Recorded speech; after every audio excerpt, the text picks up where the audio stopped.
Hello everyone. ये video मैंने बिल्कुल भी प्लान नहीं किया था कि मैं ये वीडियो डालूंगा, लेकिन आज मेरे साथ एक ऐसा इंसिडेंट हुआ है जिसके बाद मुझे लगता है कि ये बात बताना बहुत ज़रूरी है।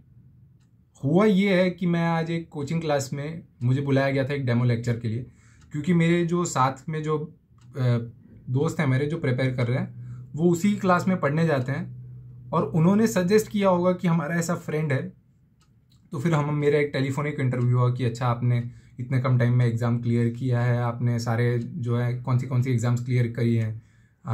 कि मुझसे पूछा गया कैट के परसेंटाइल ये सब पूछा, तो उनको लगा कि मैं पढ़ा सकता हूँ। सो उन्होंने मुझे एक डेमो लेक्चर के लिए बुलाया, लेकिन डेमो लेक्चर पढ़ाने के वक्त उन्होंने मुझे ये बोला कि आपको ग्रामर पढ़ाना है इनको। तो मैंने कहा सर मैं अपनी तरीके से पढ़ाता हूँ और मुझे नहीं लगता कि ग्रामर पढ़ाने की ज़रूरत है। तो सर बोलते हैं नहीं नहीं, ग्रामर तो पढ़ाना ही है, हमें पूरा इंग्लिश पढ़ाना है। मैंने बोला सर पर हमारा टारगेट तो एग्ज़ाम क्लियर करना होना चाहिए ना।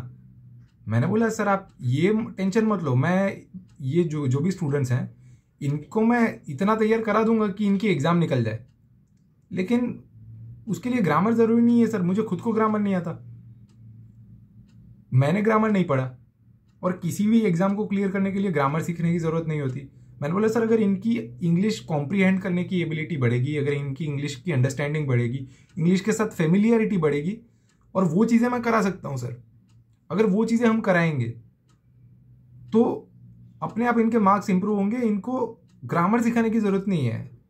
ये मटीरियल नाउन क्या होता है, एब्स्ट्रैक्ट नाउन क्या होता है, ये जान के कोई फ़ायदा नहीं होगा सर। तो सर ने बोला नहीं यही पढ़ाना है, कॉन्सेप्ट तो पढ़ाना ही है।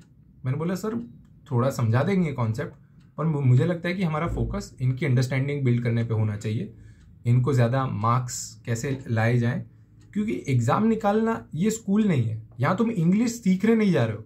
जब तुम कॉम्पिटिटिव एग्ज़ाम की तैयारी करते हो तब तुम्हें ये बात याद रखनी कि तुम यहाँ मार्क्स कैसे लाएं, यहाँ पे यही इंपॉर्टेंट है। यहाँ पे यही इंपॉर्टेंट है कि तुम कट ऑफ से ऊपर कैसे जाओ। यहाँ पे सीखना इंपॉर्टेंट नहीं है। अगर मुझे जितने भी एस्पिरेंट्स हैं जो कोचिंग में जा रहे हैं उन सबको मुझसे ज़्यादा ग्रामर आती होगी, लेकिन फिर भी एसबीआई क्लर्क और आईबीपीएस क्लर्क दोनों में मेरे फुल मार्क्स थे इंग्लिश में, और एसबीआई पीओ और आईबीपीएस पीओ में ऑलमोस्ट फुल के करीब।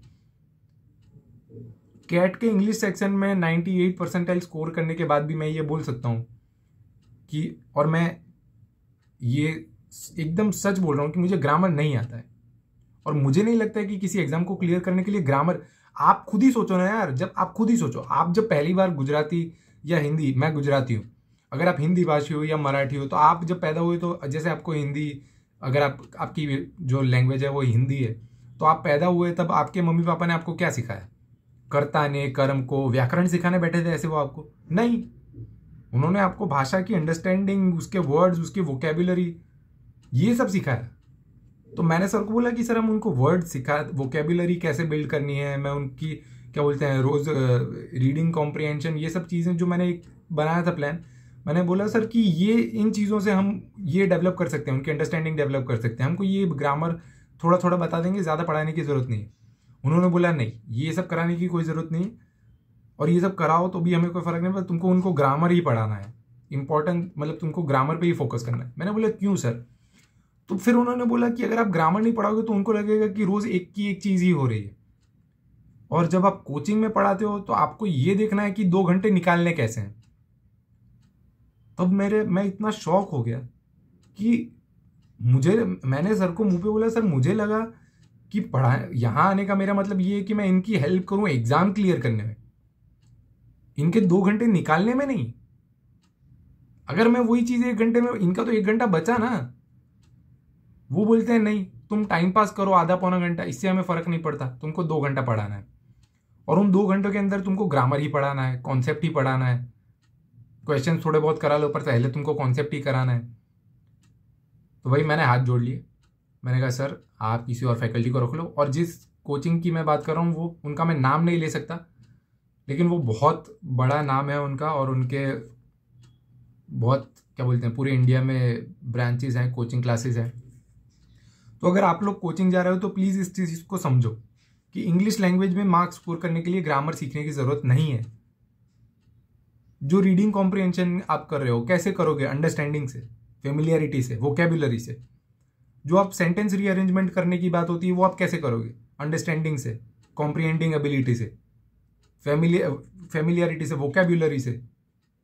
अगर मैं हिंदी में आपको स्टेटमेंट्स लिख के दूंगा तो आपको उसका व्याकरण चाहे ना भी आता हो, फिर भी आप अरेंज कर लोगे ना कि क्या पहले हुआ क्या बाद में हुआ। अगर मैं आपको बोलता हूं कि मुझे चोट लगी, मैं हॉस्पिटल गया, तो आपको पता है ना कि चोट पहले लगी बाद में हॉस्पिटल गया।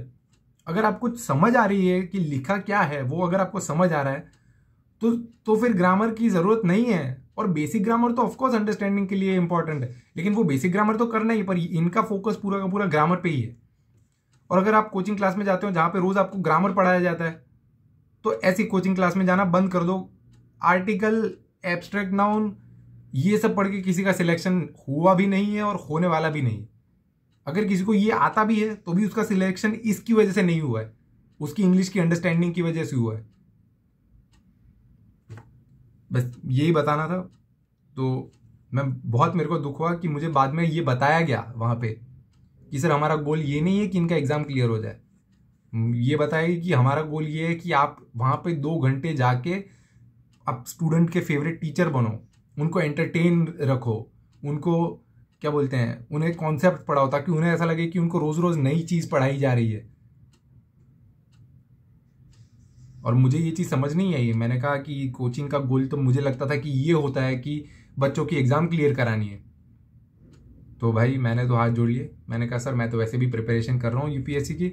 आप जो है आपने बोला था, मतलब मुझे ऐसा कॉल आया था कि आपको सिर्फ दिन में 2 घंटा आना पड़ेगा। तो मैंने सोचा यार चलो 2 घंटा तो चले आएंगे, पॉकेट मनी मिल जाएगी जब तक प्रिपरेशन कर रहे हैं। पर नहीं यार, ये ऐसी जगह पे मैं काम नहीं कर सकता और ना मैं काम करना चाहता हूँ। और अगर आप लोग ऐसी जगह जा रहे हो तो प्लीज़ इस चीज़ को समझो कि रोज़ नई चीज़ पढ़ने से नहीं होता एग्ज़ाम, रोज़ सेम चीज़ रिपीट करने से होता है। मैथ्स रीजनिंग में सही बात है, आपको टॉपिक सीखना है, लेकिन इंग्लिश में वो चीज़ें थोड़ी सी बदल जाती हैं। ओके यार, थैंक यू, और बस मिलते हैं नेक्स्ट वीडियो में।